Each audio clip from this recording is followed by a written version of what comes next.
Hello and welcome back to the Turtle Wins the Race Home-Based Business Podcast. My name is Kara Buntin and I've had a home-based business since 1999, so that's what we talk about here. Now today I was actually thinking about skipping this week and not doing, just taking a little break from doing a podcast because you kind of run out of things to talk about after a while. And I wasn't feeling inspired, but then I was cleaning up a little bit and I came across this letter. Now this is a letter that I received when I was doing wedding cakes. And I'm not going to show the return address because this is not a name and shame thing, but it's definitely a name and laugh at thing. All right. So this is, I had written on the outside of this sponsorship letter.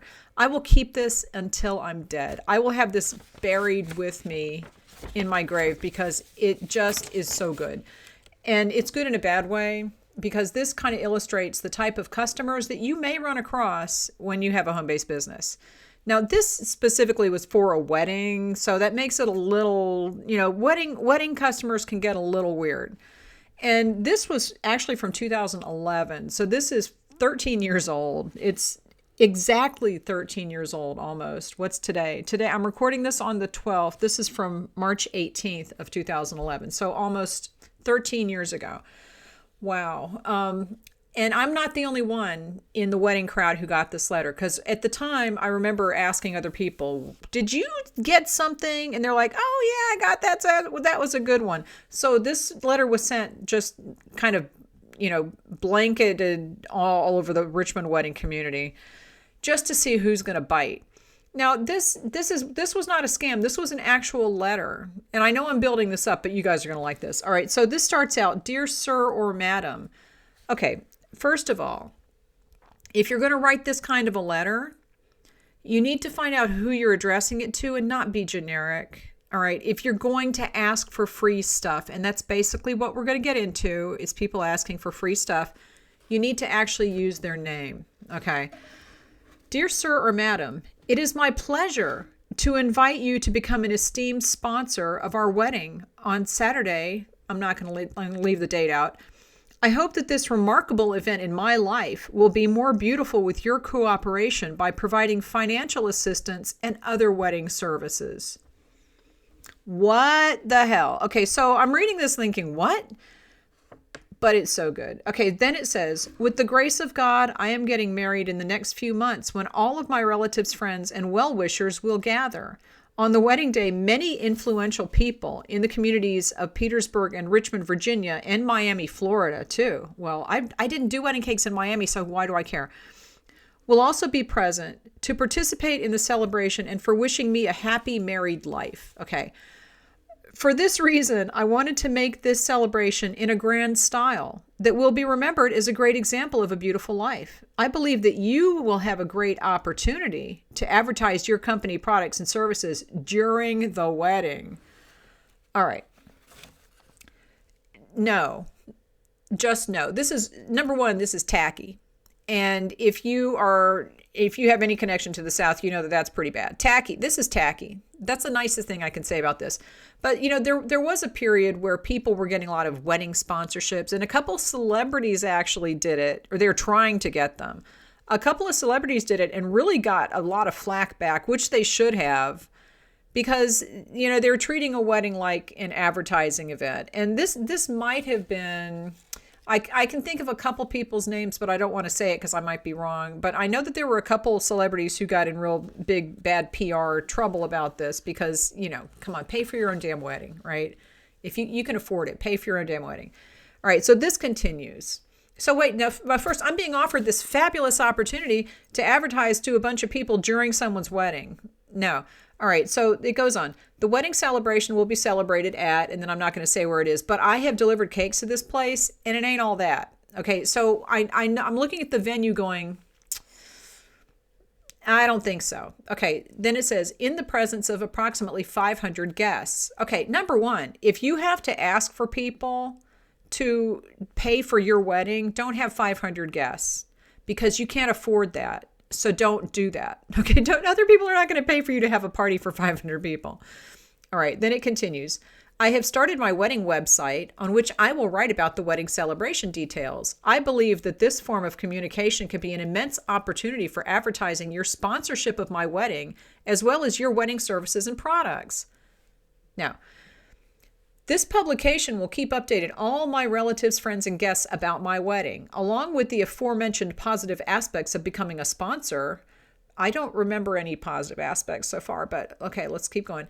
The following are other aspects that could definitely help your company to expand your clientele in the ever-growing billion-dollar wedding industry.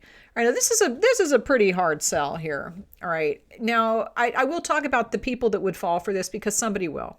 Somebody would have fallen for this, and I feel bad for them, but you're stupid. Okay, but let's keep going. Your generous sponsorship would be highlighted on announcements and programs, which will be sent out to our entire guest list regionally and nationally that will reach 500 plus guests. Your generosity will be highlighted during the introduction at the reception by a speaker. So apparently they're going to have somebody stand up and announce who is sponsoring who gave this stuff for free.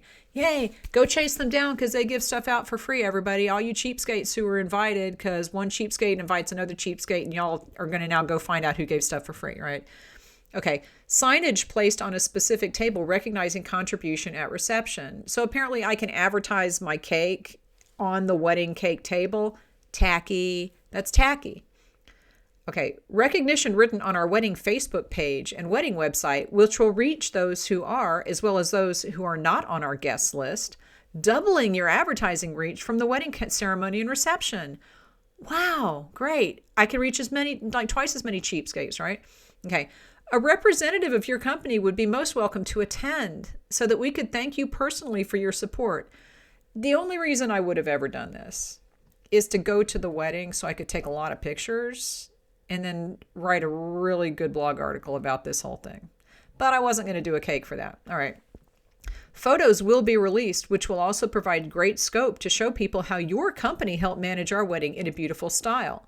And last but not least, a potentially tax-deductible donation. No, that's not tax-deductible. Why would you tell someone that unless you're completely ignorant? And apparently she is. Okay. Then she gives her telephone number and her email, and she says, I look forward to hearing from you about the wedding sponsorship. I will be happy to discuss any issue regarding it.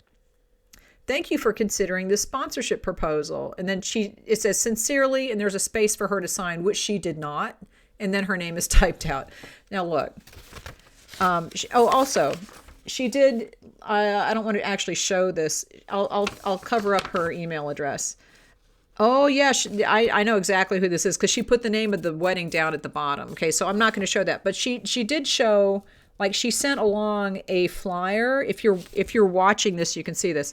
She sent along a flyer that is a demonstration of how your wedding ad is going to look in her program and the rates that you could buy an ad. Basically, this is if you don't want to do a sponsorship, you can buy advertising space in her wedding program. Okay. Wow. All right. Now, yeah, this is a good laugh. Okay, this is a good laugh. And I really will keep this because this just is an illustration of how entitled some people are and how people think that they are the only person getting married and how they think they're actually doing your business a favor. I don't know if she really genuinely believes that, but you're going to run into people as a small business owner who are constantly asking you for donations. It's not going to be as egregious as this. This is like, hey, give me stuff for my wedding. Why would you do that? Why would you do that? But I'm sure that somebody did. And this is the thing that I want to warn you about with all this. And I love this letter so much. This is basically just to warn you that you're going to get solicitations for free merchandise. You don't have to respond to them. Okay. I don't think anybody that got this letter responded to it, but we all laughed about it really hard. You don't have to respond to it. And if someone does manage to get you in a conversation and then they drop the bomb that they want you to donate something, you can just say no. You can say no. You don't have to feel bad about it. Okay. When people go out and look for free stuff, they ask everybody. And this is the dear sir or madam. She probably sent this to 500 people and didn't bother to sign it because she was sending it to so many people. I doubt that anyone except people who are brand new to the business and saw this and thought, oh my God, 500 guests, that's going to get me a lot of publicity. I'll do a free cake. I doubt that anyone other than people who are brand new would think that. Once you've been around for a while, you realize that this stuff pops up. And like I said, not this egregious, but this is pretty bad. But it will pop up. People will write to you and ask for donations to charity auctions. My kid's school is having an event. Can you donate? Oh, these poor children. It's always for the kids. These poor children. They make you feel guilty if you don't donate, but don't feel guilty if you don't donate. And you can just write back and say, I have charities that I donate to personally, and I have reached my limit for the year, period. Okay. Or just don't even answer. Just mark it as spam, because that's what it is. This is a spam letter. This actually came in the mail, but this is spam. Okay. You don't have to answer spam. Don't feel bad about it. And don't think that you're the only one they're targeting, because they're sending it to everybody. They've forgotten. By the time you get the message, they forgot that they wrote to you, because they've written to so many people. They're just waiting to see who writes back. So don't fall for it, and don't feel bad about saying no. The one other thing that I will mention about this, however, is that every now and then you are going to get someone who is like a representative of a magazine or something like that. And they say, I'm writing an article about this and I want to get some information from you. Or they say, would you be willing to send us something so that we can review it, or something like that. 99% of the time that's fake. But every now and then it's a real person, and you can easily look that up. You can look it up, Google them, go to LinkedIn. If they're an actual professional writer, they're going to be on LinkedIn. Okay, look it up, see if they work for that actual company that they say they work for. And if they're a freelance writer, which is pretty common these days because they don't keep a whole lot of writers on staff, you'll still find a website or a LinkedIn profile that has all of their information. You don't have to send free stuff unless you're 100% sure that it's something that is actually going to be used, or if it doesn't cost you too much. But if there's ever any question, don't just ask in a comment here what you should do, how you should handle it. But don't just take this stuff at face value. Don't assume that 500 people are going to, this is not great publicity. This is not. And, I used to get solicitations all the time for free stuff. And it's generally free cakes for events and that kind of thing. There's a lot of time that goes into making a large cake. There's a lot of money that goes in. If the organization is not tax exempt, I can't take it as a donation. I can't take it as a tax deduction. Because I'm an LLC, I can't take it as a tax deduction on my taxes as a donation from the company, because it doesn't work that way. So there's a lot that goes into that kind of stuff. And the cost is not zero to you. This is the point. The cost is not zero to you. It might not be tax deductible. So you really have to weigh these things very carefully. If it is a cause that you appreciate, if someone writes to me and says, we're doing, like if it's the organization that we adopted our cats from, right? We're doing an event and we would like to have XYZ donated from your business. Number one, I'm not baking a cake, so forget that. But if they're asking for a donation or something, I might actually do that if I support the organization myself. But I would never expect to get any business from it. This is the thing. If you're going to donate to a cause or give something to someone, don't expect anything in return. The only thing you're going to get in return by giving something free is more people asking you for free stuff. Because what happens is the people who organize these things all have friends who organize other things. And they all go to each other's events and they'll go up and say, oh, that's a great cake. Who did that? And they'll say, oh, a cake to remember made it. Then they all think to themselves, I'm going to write that down because she gives free stuff to people for events. And I know for a fact that I'm going to get calls from these other people saying, hey, we need a free cake. It's not going to happen. Okay. So, that's one thing. Just be aware that you are going to get solicitations. It's going to come through Etsy. It's going to come through email. You don't have to answer it. Just mark it as spam. If you want to donate something, don't expect anything back. Okay. So number one is mark it as spam. Number two, don't expect anything in return if you do donate something. And then if you do get something back, that's nice. Number 3 would be to really vet things, verify things very carefully if it's a magazine person, asking for something like that. But in general, you don't have to send free stuff. Sometimes you do, but not all the time. And you have to be really careful with that. So just watch out for that kind of thing and verify it yourself. Be very careful sending anything free to anyone else. And there was a number 4. I can't think of it right now. But, I know. It's whenever the lines that you should use. If people say, but you're going to get so much referral business from this. This is going to bring you so much business. Like this. These 500 people who are going to this wedding will all see your cake. And every one of them is going to want to buy your cake. It's like, okay, number 1, that's a lie. That's not true. It's just not true. Number 2, no. Okay, no. But if you ever get someone telling you that, but it's such good referral business, it's going to give you so much business. Just tell them, I don't do free donations for referrals, but if you do think that your guests are going to be hiring me, that's fantastic. I really appreciate the referrals, and I would be willing to give you a percentage of whatever they buy from me if you want to refer people to me. So when you send your friends to me, make sure that they tell me that you sent them, and I'll give them 10%. I'll give you 10% of what they spent.